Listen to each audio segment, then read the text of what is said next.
All right. Hello again, and welcome to another episode of the Fun Fans Podcast. I'm your host, James Dillard. With me, as always, my co-host, Bailey Jackson. How you doing, B? I'm good. Glad to be here. Another Sunday night.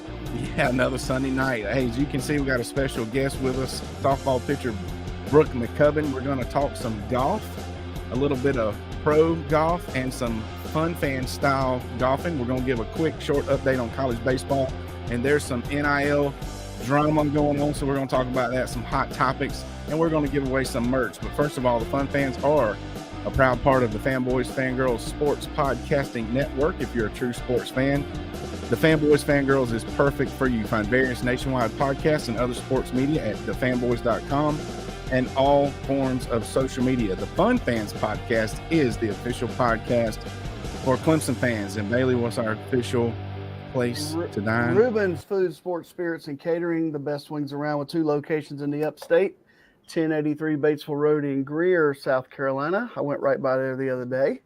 And 11028 Anderson Road in Piedmont. You can find them at ReubenC.com. It's a great place to eat for all sports fans, especially Tiger fans. Tiger fans. I don't know why we make questions, Brooke, because the first question should definitely be, if you haven't been to Reuben's, we won't ask. But if you hadn't been, you got to go. It's really, really good. We were just the Dillards were just there again last night. Go figure. Hit that place twice this week. But anyway, we have Clemson. Do they have like a discount card if you go there so much? They should. You should get one. I should get one. Right. Sorry to interrupt you. That's fine. Hey, it's all about, we're promoting Reuben's. It's really good, for real. All right, but today, without further ado, we're going to introduce our guest, Clemson softball pitcher. She appeared in 23 games, started 7, finished with a 1.34 ERA through 73.1 innings. I won't get into how they came up with 0.1. Is that 1/3? Really? That's 1 out. 1 out in the inning. So I'm a former math teacher. To me, they so 0.3 is 100%. Yeah. Anyway, 39 strikeouts. She held a 5-1 record on the year with 2 saves. She also had 1 at bat. We're going to talk about that from Locust Grove, Georgia, Miss Brooke McCubbin. Brooke, how you doing this evening? I'm great. How are y'all? Doing good. Now, once again, a little bit off script already. We talked a little bit about your hometown. It's kind of with a name like Locust Grove. I told you I did a little research. As soon as I saw that name, there's got to be tons of outdoor athletes come from a place like that. I mean, people aren't scared to get their fingernails dirty and stuff from a place called Locust Grove, right? Yes, sir. We have a lot of people I went to school with that are really good ball players.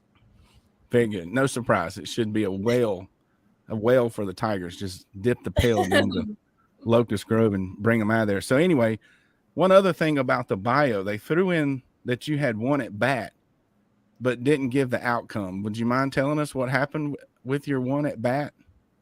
I'm pretty sure I probably struck out. If you're not sure, it was a hit. Yeah, or a home run. I can't quite remember. But I don't really get to hit all that often. It's kind of like hey, Brooke goes in there. Like, let's just see what happens. In the fall, I got thrown in there and I hit a home run, and then I hadn't been able to hit a ball since. So yeah, I thought it was interesting. They kind of threw that in there. Had one at bat, but those are the pitching stats are definitely very impressive for the Tigers this year. So Brooke, you're from Georgia, and where is Locust Grove? So if you're thinking about Clemson's here, Atlanta's like here, and then Locust Grove's like right here. I live like 45 minutes south of Atlanta. All right. So I live in like middle Georgia. We got it up on the map right now. So that's just south of Athens, Georgia, too. So tell us how you ended up at Clemson versus somewhere else. Yeah. So I just really liked Clemson. I like their facilities. I like the town. I really like the coaches. Growing up, like as a Georgia fan, it was kind of like when you're little, you're like, oh, I want to go to Georgia. But then when you're actually in the recruiting process, it's a lot different and you're actually looking for different things. Athens is about an hour and a half from my house. So Clemson is like Athens is the halfway point to Clemson. And I just like the distance Clemson was. And I like the town because it's a much smaller town. And Athens is kind of scary sometimes. So I felt like I agree. Safer in Clemson. Yeah.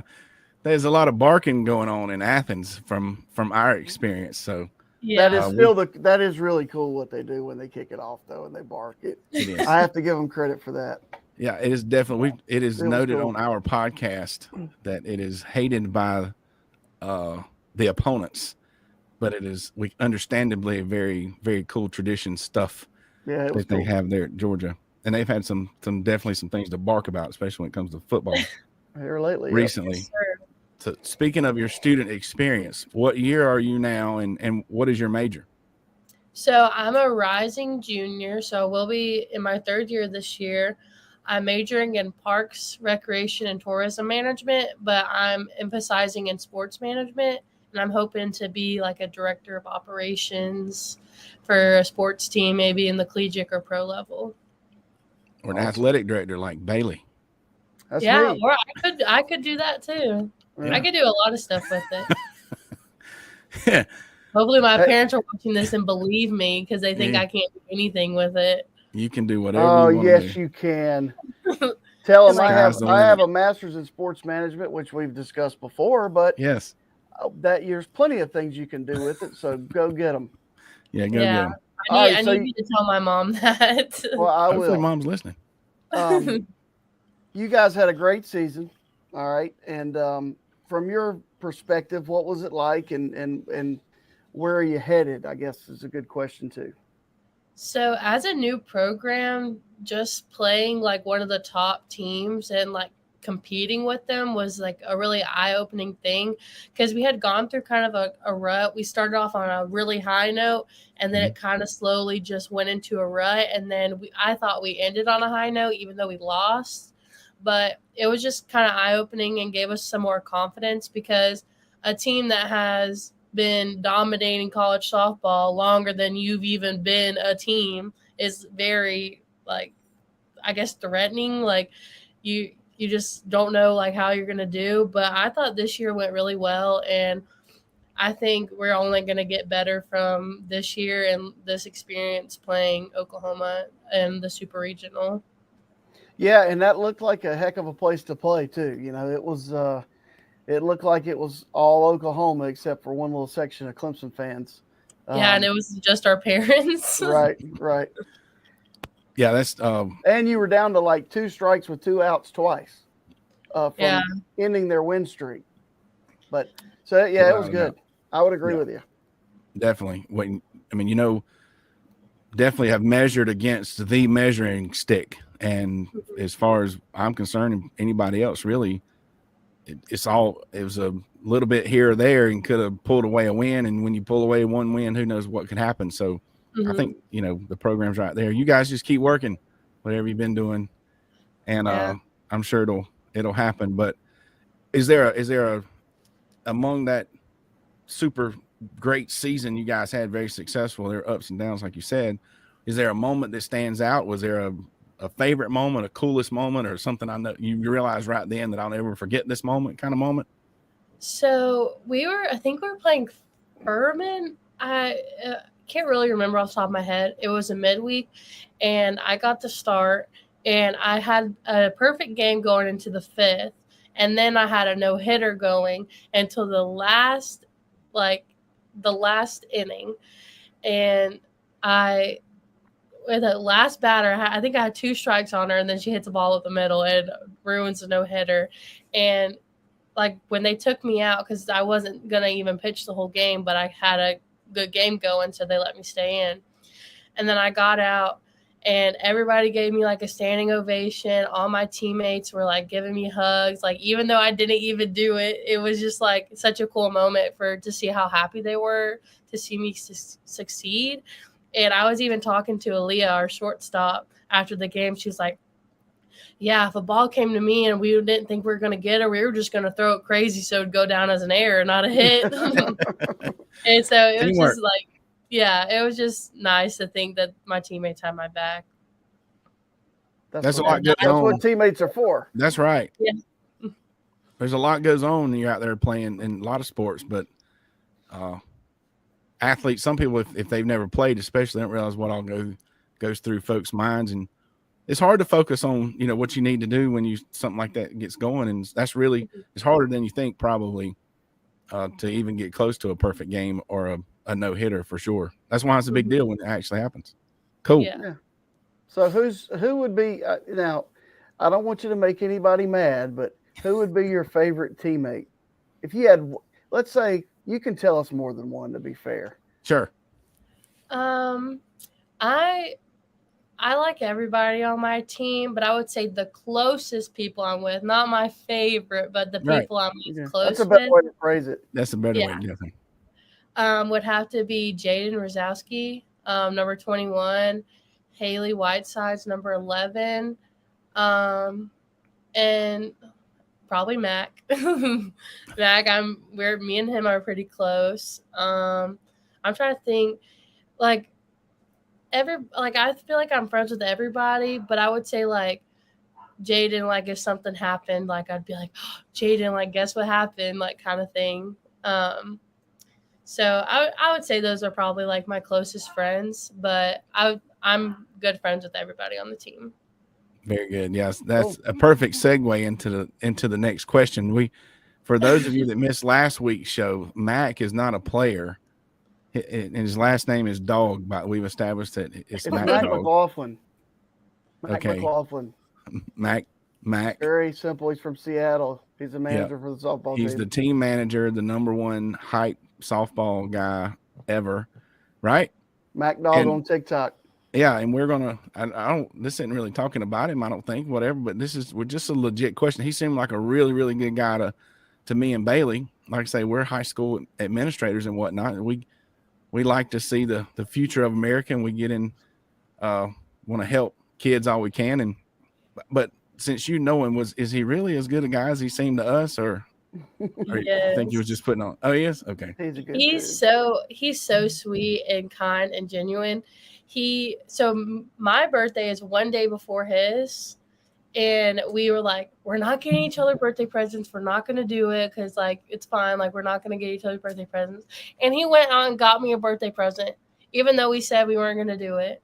And then on Valentine's Day, all the girl coaches, all the girl managers, all of us, he bought all of us roses and wrote all of us handwritten note saying Happy Valentine's Day. I'm so happy I met you, that kind of thing. And saying things that he loves about us. And it's just so sweet. Who does that? I don't know. It's just so sweet. Mac Dog. Maybe I do. I don't know. Maybe. I don't know. But we were all oh, Mac. Yeah, Mac seems like a good guy. Good job, Mac. Eye roll. All the other guys are eye roll emoji. If a girl broke his heart, we are all after her. Yeah. Keep the bats away from you guys if that happens. Yeah. So you're very busy with softball and everything going on, but do you go to other sporting events at Clemson? I really like to go to baseball games. I love watching baseball. I want to make it out to a basketball game. I'm just so tired, all the time. I just haven't gone. I've been to a few women's and men's soccer games. I love those. I don't even like soccer, but I love going to the games. I can't watch it on TV. I have to be there. I used to play lacrosse in high school, so I really want to make it out to some of our lacrosse games. It's just kind of hard because we're in the same season as them. Right. But, yeah. Cool. Very good. Yeah, I don't know if you were with them, but we asked this question of even the former players, and we've gotten some interesting answers because they talk about how they really couldn't because they were too recognizable kind of thing. Mm-hmm. A lot of times because of their size, whether basketball, football. We sat behind PJ Hall and a couple of the basketball players at the first baseball game in the series of the regional. And nobody was really hounding them or anything, but they didn't stay long. But of course, there's pictures of them posted all, hey, look who was here, whatnot. But my daughter and I was at the girls basketball game, playoff game. and you guys walked in. Once again, I don't know if you were with them, but it was, you could tell it was a softball team. People recognized whoever it was, but y'all sat way away from everybody, and kind of I guess was staying away from the crowd, but looked like just come from practice or something. So you guys are always busy, and just got to try to enjoy stuff a little bit, but it's good. You made a nice list of pretty much all the rest of the sports, except football. Do you go to the football games? Of course I go to football games. Okay. Sorry. It's a no-brainer. That's a given, though. That's a given. We're in section C. Is that right, Bailey? We're in the C section. That's what we say. So we can remember where we sit. So anyway, look for the fun fans in section C. All right. So everybody has seen the video, speaking of Oklahoma, of those Oklahoma players given. It was after they won again. It's the third time in a row, right? For Oklahoma softball. Repeat. And it was all four. I'm pretty sure it was 4 players, and they were giving all the credit to Christ and their faith. When I looked you up on Instagram, once again, more research, the first thing I saw was a Bible verse, Romans 12:2. How do you think, as an athlete, faith plays a role in the life of an athlete? So being an athlete is it takes a toll on you mentally, physically. And to me, I feel like the only way to feel full is like through Christ and through God. And Romans 12, I have it pulled up right here so I could say it. Do not conform to the pattern of this world, but be transformed by the renewing of your mind. Then you'll be able to test and approve what God's will is, his good, pleasing, and perfect will. So I just like to think about that, because some people, including myself, get so caught up in worldly things of like, I got to go to work, I got to do this, I got to do that. And they don't take time out of their day to worship God or be in God's word. And so just that verse just helps me think about, center myself and know that I'm on this earth for a reason. It's to spread God's word. And I love that the Oklahoma team does that, because God wants us to use our talents to serve him. And I think using your talents as of softball as a way to spread his word is an amazing thing. I always use I will always post on my Instagram story Bible verses and things like that, just because I know I have little girls following me and the next generation of softball players. And I just really want to use the talents that God gave me to be able to spread his word and his will with other people. Very good. My preacher is from Oklahoma. He's a big Sooners fan. So if he's watching, Danny, I know you were proud of the team, more proud of what those girls said than the team winning probably. But that's keep it. That you got to have something, because like you said, life is testing. It can be difficult at times, and especially the pressure being an athlete on such a high level. I mean, that's such a high level of athletic competition. Once again, we talk to athletes all the time, and I know a lot of high school kids they didn't realize how good they were. They were just good. And I think sometimes I think it was Grayson Marshall, may have been somebody we interviewed, that said he didn't really realize on what kind of level he was. He was just playing. Right. But it can be a lot of pressure. So anyway, very good. That's good to hear. Hopefully my daughters are listening.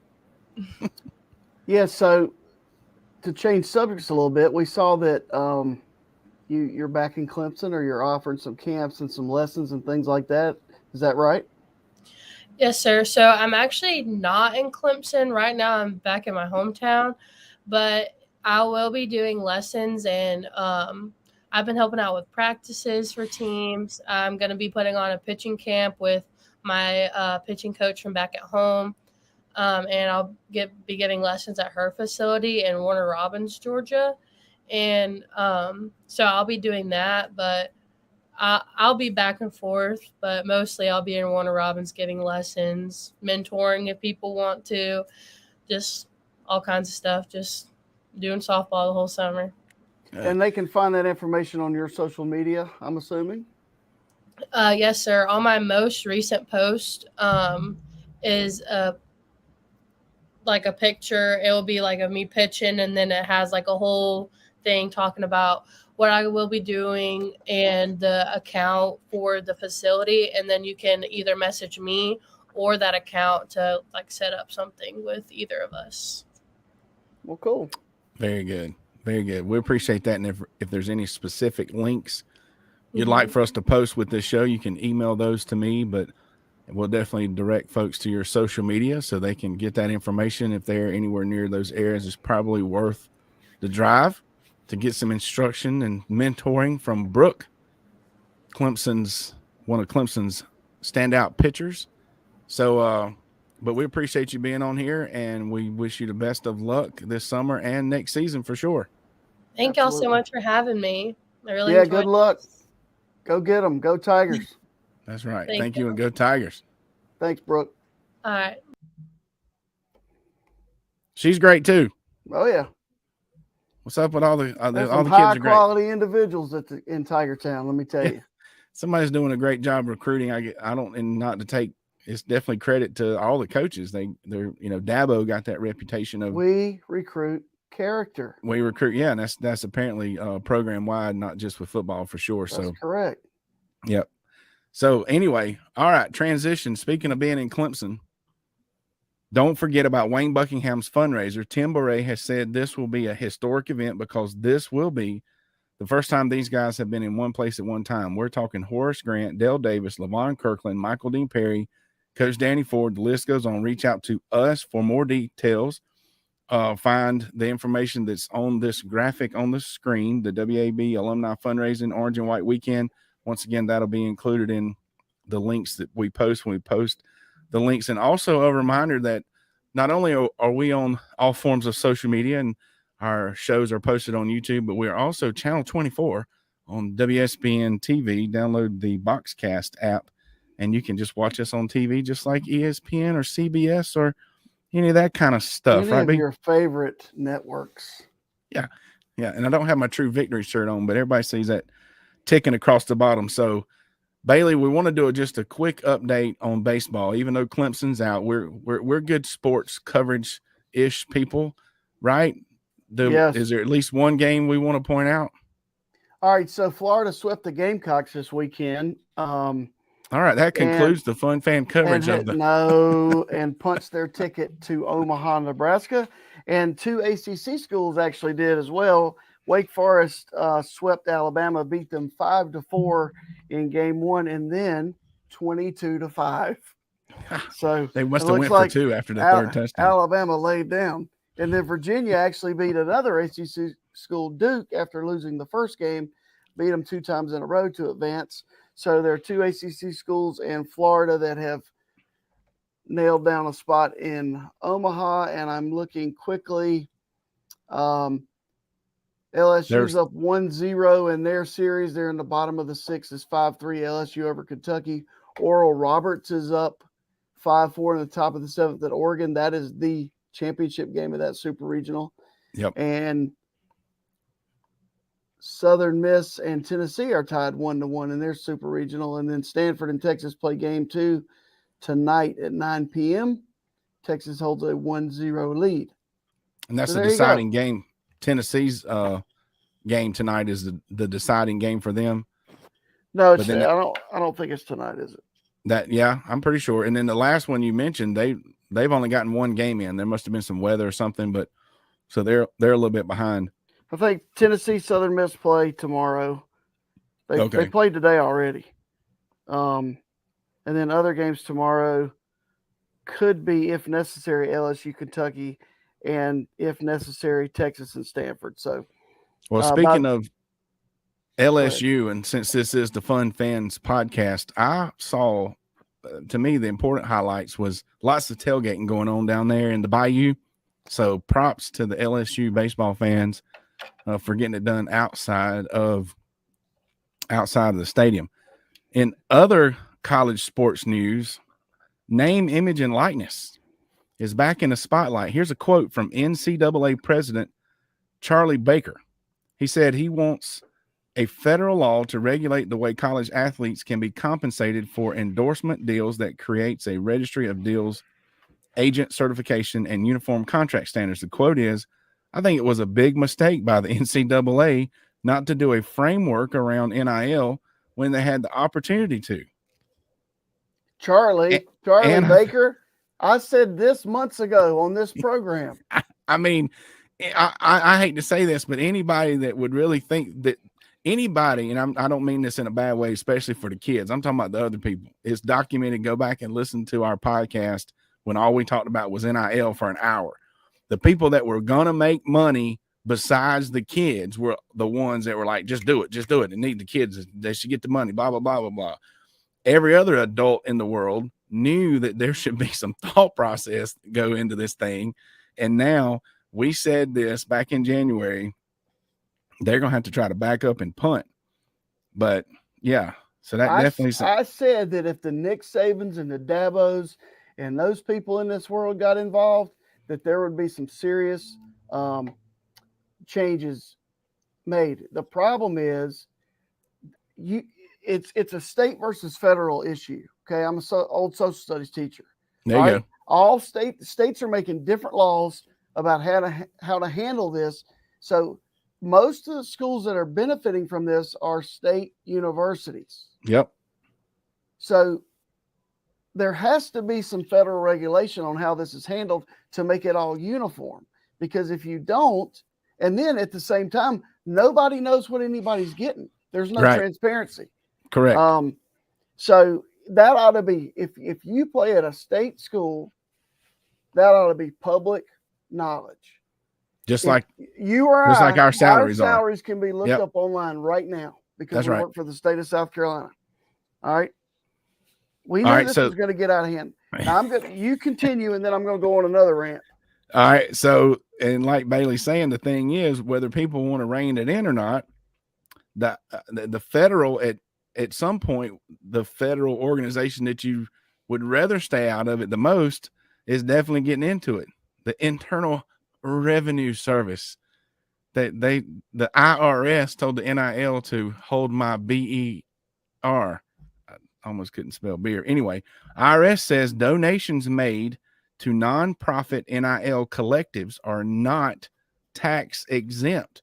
So these collectives that have formed, including the one at Clemson, where they've tried to create an IPTAID-like organization where they can just turn around and give the kids money, and then everybody realized, hey, that's just pay to play.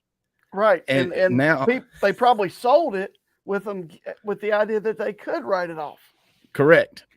Or the donors definitely could write it off. The kids could probably, who knows what they told them. But now the IRS is saying, that's a negative, Ghostwriter. You can't make a donation, turn around and say the quote from one, they didn't name this athletic director, but he says she says, what I tell my donors is, what charity are you donating to? You're not. You're lining kids' pockets to keep them at your school. That's not a charity. That's a way to get around tax laws, which leads to tax evasion and opens a whole different can of worms for donors. I'm sure glad we didn't do it. So there you go. Name, image, and likeness. Okay. Has turned into a big old mess. We're 28 minutes into our program, and I'm going to go on a brief little talk here. And I've said this before, and I understand when kids go to play, let's hypothetically speaking, a Clemson football player, it could be any school. When you go to play football there, you go to play football because you like to play football. You're good at playing football. And playing football at a high level is going to get you a scholarship worth about $150,000. Then you're going to go eat at the football facility. Okay. You're going to eat. The chef is going to prepare for you what you would like. Yes. Every time you go in there. You could drive a golf cart. You could drive a scooter. You could drive whatever. You can go out back and shoot basketball. You can go play putt-putt. You can play wiffle ball in the wiffle ball field. And that's fine. It's fine. But that's what I know. You make the university a lot of money, but you're getting a lot of money in benefits. Correct. I think. And I mean, people will argue with me. I know they will. That's fine. I'm just saying if you want to keep it truly amateur, then we got to figure this out where every bit of money that comes into a university is split equally among every athlete.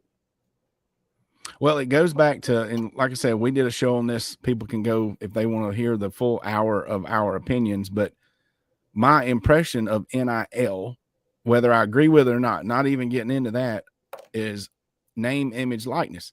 Kids would get a cut of what the school was selling / making that had their name, image, and likeness. And if that's some portion of the TV revenue, even then so be it. If they make it out on the field, they're like an actor, pay them a small percentage, whatever.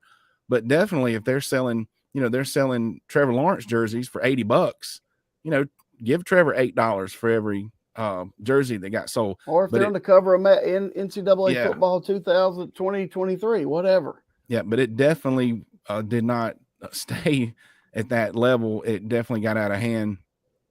And the bottom line is, whether you like it or not, the government's involved, and the IRS is going to have some say so. And just to make a prediction now, as far as what's going to happen at this point, I think folks at colleges, like you said, the Sabins and other Dabos and other big colleges of the world, they're just going to find another way, right or wrong or indifferent, to what looks, legal, ethical, etc., to encourage a kid to come to their school, is my prediction, until somebody says, no, you can't do that. And they're going to reel it in a little bit more. So that's just my prediction. How do you think the colleges are going to handle this at this point? I think there's going to be more oversight. There has to be a rule book. There has to be a process. They put the whole system in place before the process was in place, because it's a brand new concept.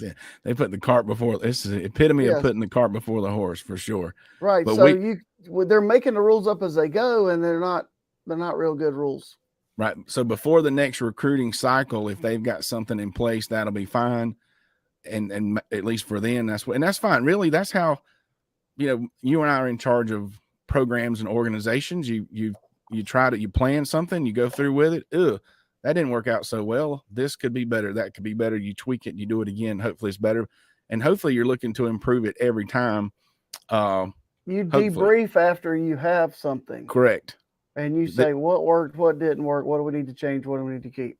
Bingo. Every something brand new, something as big as this should be looked at annually, even if nobody thinks there's an issue with it for at least the next 5, 6, 7 years. But you know what? You know who always benefits from his own name, image, and likeness? J-Do. MC, entertainer, entrepreneur. Go ahead. That's right. You read that. I thought I hit the button. See, we're not pep rallies, corporate events, game shows, fundraisers, galas, etc. Just put that man on the mic and let him liven up any party. Not only is J-Do a personal friend of James Dillard's, he has seen him work, and I've seen him work, and you and your organization would not be disappointed if you add him to your function. You can find him at itsjdo.com and on all forms of social media at itsjdo. Yep. Now. Thank you, sir. On to Bailey's favorite. Is this your favorite sport? Well, as I approach 50, yes, it is my favorite sport. Speaking of drama, it's my favorite sport to play. Yeah. Very good. So this was big news this week. PGA Tour agrees to merge with Live. Okay. Those are the Roman numerals for 54. You Very know why? Good, see? You know why? No, I don't. That's how many holes were played in a Live Golf Tour event. Oh. They only played 3 days versus 4. Now, do you want me to continue with this? Well, first we got to show the fans how we went and did our research. We both did some research. So knowing that there was drama going on, the fun fans, there was a PGA event nearby, and we were lucky enough and blessed enough to be able to visit the BMW Charity Pro-Am golf tournament. And there's me and Bailey in front of our future X7 maybe, and a couple of things of interest that we saw. Just if you're not from the South, if you can see that sign, the guy that's keeping the crowd quiet, the sign says "Hush, y'all." I thought that was pretty neat. Doesn't say "Quiet, please." It says "Hush, y'all." Yeah, that's one of the T markers. And it's T marker. Look at these T box markers. How cool is that? Little bitty X7s. And if you don't know, every X series in the world is assembled here in Greer, South Carolina. And I have toured the plant. It's pretty cool. Fascinated with the T markers. I'm telling you, I thought that was cool. So Bailey and I were extremely lucky and blessed to have a friend of Bailey's, Phil. We'll talk about Phil again in a minute. Hooked us up with some member passes. So we were in the member area, and there's a video of our view.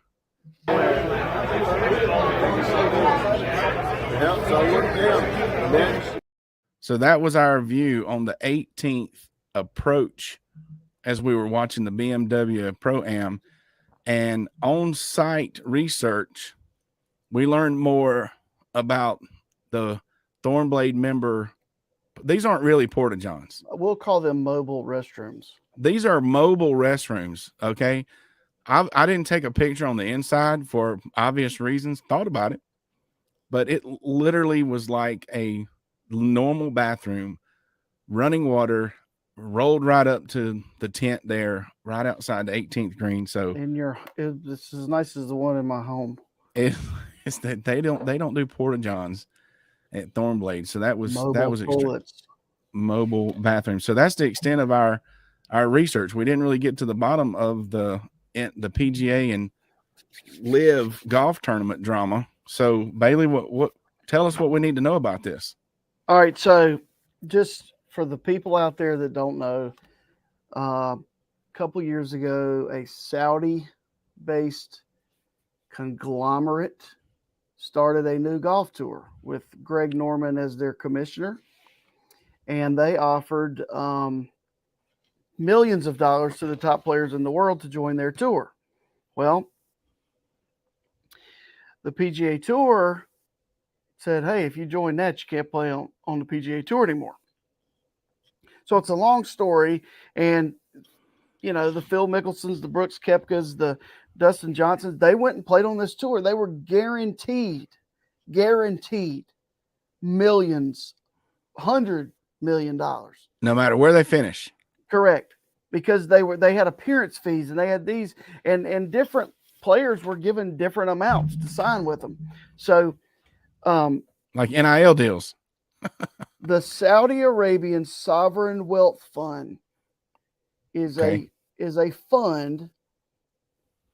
The governor is this guy named Yasir Al Rumayyan. Dog. That is worth currently, it's supposed to go higher in the next couple of years, $700 billion.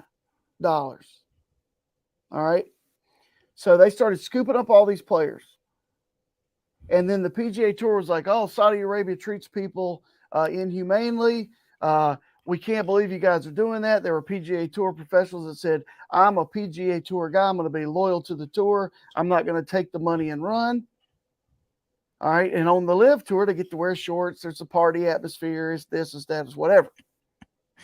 It's a fun fans tour. And Jay Monahan's the PGA Tour commissioner, and he has been outspoken against the Live Golf Tour. Yet in the past couple months, he has been traveling around the world to go meet with Al Rumayyan to organize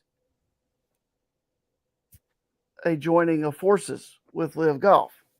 So basically a new company is forming where, yes, Jay Monahan is still the CEO, but the governor of the board of directors is Al Rumayyan. Okay, I'm going to call him Yasser. Yasser. So the PGA Tour has been under all the scrutiny about being a monopoly. They get looked at by the federal government for antitrust violations because it is. It's just like the NFL years ago with the USFL. It's just like baseball's been sued for antitrust because there is no competition for that league. Well, now they've created an even bigger conglomerate because they also brought in the DP World Tour, which is basically the European Tour. And so now all these players that didn't leave and were loyal to the tour are going, we should have left. Should have left. But those ones that stayed are going to get equity, and they're going to have equity in the new company. The ones that left they won't get any equity because they got their money up front. And then they will have to apply for reinstatement, and the same rules the PGA Tour put in place for those guys coming back will stay in place. So it's kind of a shady deal that went around. Like, they met in Venice, they met in London. It's just kind of shady, but at the same time, it's financial, because now the Saudi Arabian oil group will fund the PGA Tour. So, and they'll be able to raise the prizes, raise the purse, and and they'll get all the TV. I mean, if they're one organization, they'll get all the TV, they'll get all of everything. Yeah, Live Golf was not making any revenue. All right, they didn't have to. They were on the WB. The CW. The C-Dub. Yeah, which is not even a network, really. And anyway, but golf is amazing to watch. If you didn't watch it today, there's a reason it's amazing, because Canadian Open this week hadn't been won by a Canadian since 1954. A guy named Nick Taylor goes out there. He plays a 4-hole playoff, and he drains a 72-foot eagle putt to win, and the place goes nuts. They rushed the 18th green. It was classic, instant classic. Instant classic. Well, I do not disagree. On a personal note, I played 6 holes. For anybody that don't know my background, I've had back trouble a lot. The past 4 years have been extremely difficult. 2 surgeries, nerve damage, etc. And just to get out there and just to be out there, it's nice. It's very therapeutic outdoors. The weather was great, and I just swung nice and easy, and really hit the ball better than I used to. But it's a great sport, and it's good I was very, very blessed to be able to get back out there. Like Brooke said, it wasn't me. I was blessed by the good Lord and the graces from after what my back's been through. But anyway, they need to get it together. So apparently they are, and they might make some money. So golf fans, get ready. Nothing like a little drama in the golf world. So it's time for our weekly giveaway from Diamond Etch Products, where they have mastered a diamond laser engraving process, and they can put any design on items such as license plates, yard signs, tumblers, water bottles, and more. And for a high quality, for everlasting custom engraved product, check them out at diamondetchproducts.com, or email my good friend Jalen Dillard, Jaylin, at diamondetchproducts.com, and you can get your official Fun Fans Podcast merchandise. Or they are also now an officially licensed partner with Clemson University. So get your official Clemson swag, that's James's word, swag, not mine, from Diamond Etch Products. Looks good. Yeah, it's good stuff. We're meeting with Diamond Etch tomorrow to figure out a streamlined way to get that out to folks, the Fun Fan folks and the Clemson fans. So it's also very durable, because my koozie yesterday took a shot from an errant football at the pool, and it bounced right back up. It was good to go. Hey, these things are awesome. I've got tumblers and all kinds of stuff going on. So the giveaway this week, I mean, where's my drum roll? Let me get all my stuff. I've been doing fairly good. I'm not bragging on myself or nothing. So this week's Fun Fan goes to Mr. Phil Evett with Team Game On. Tell him why we love Phil, Bailey. Well, I love Phil for different reasons.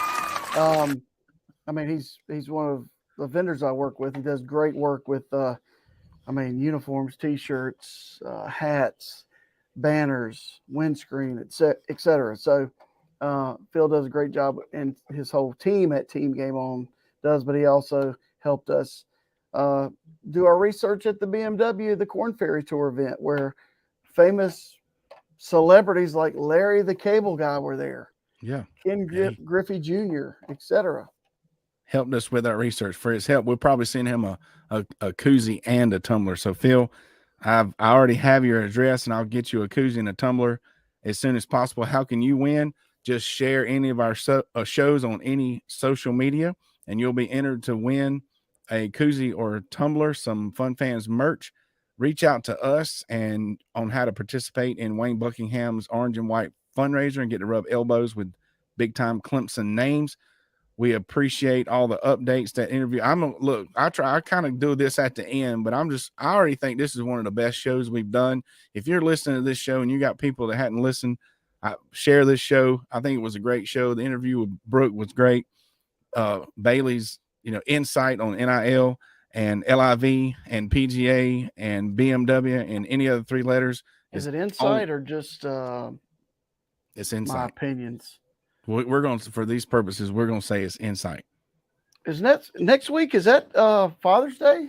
Next week is Father's Day. So happy early Father's Day, James. Happy early Father's Day to you, Bailey. And I'm sure we'll do something special for Father's Day next Sunday. So don't miss that. Don't miss that one. And thanks for checking us out each and every week. Subscribe on your favorite platform. YouTube, find us at thefanboys.com. All links mentioned will be on the Fanboys, our Fanboy site. And all of our shows are also embedded in that site. We're going to continue to bring you stories of Fun Fans and plenty of great guests posting shows each week. On behalf of the Fun Fans Podcast, Jay Thrilla Entertainment, the Fanboys, Fangirls Podcast Network, and Bailey Jackson. I'll have footage and pictures from Baltimore this week for next week's show. That's go, awesome. Go O's, go Tigers. Thanks for listening. Yeah, thanks for listening, and go Tigers.